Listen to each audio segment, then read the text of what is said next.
بسم اللہ الرحمن الرحیم۔ دیکھیں، یہ جو دونوں ویڈیوز ہیں نا، پہلی میں تو غیر اللہ سے جو استمداد ہم کرتے ہیں اس کے بارے میں ہے کہ یہ شرک کہا جا رہا ہے۔ دوسرا جو تبرکات کی نفی کی جا رہی ہے، یہ دونوں دراصل وہابیت کے اعتراضات ہیں اہل سنت و جماعت پہ، اور یہ صدیوں سے معاملہ چلا آ رہا ہے، مگر یہ بے عقل، بے علم، جاہل، ضدی، فسادی لوگ ہیں، قرآن کی آیتوں کو بھی نہیں مانتے، حدیثوں کو بھی نہیں مانتے، تو ہم ان کو کیسے سمجھائیں؟ نہیں سمجھا سکتے۔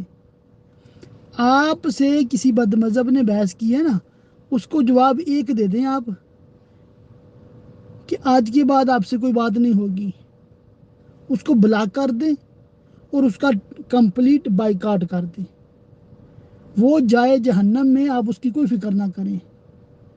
اگر آپ کو یہ ٹینشن ہو رہی ہے کہ نہیں اس کو اصلاح کی ضرورت ہے، نہیں اس کو سمجھانے کی ضرورت ہے، تو اس کو کان سے پکڑیں، اپنے قریبی سنی حنفی بریلوی مفتی صاحب کے پاس لے جائیں، وہ انشاءاللہ تعالی ڈائریکٹ اس کی اصلاح کریں گے۔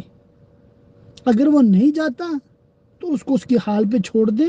آپ سمجھ جائیں کہ وہ سمجھنے کے لیے آپ سے پوچھ نہیں رہا، بلکہ آپ کو بہکانے کے لیے، آپ کو بھی تشویش میں ڈالنے کے لیے اس طرح کے بیہودہ اعتراضات کر رہا ہے۔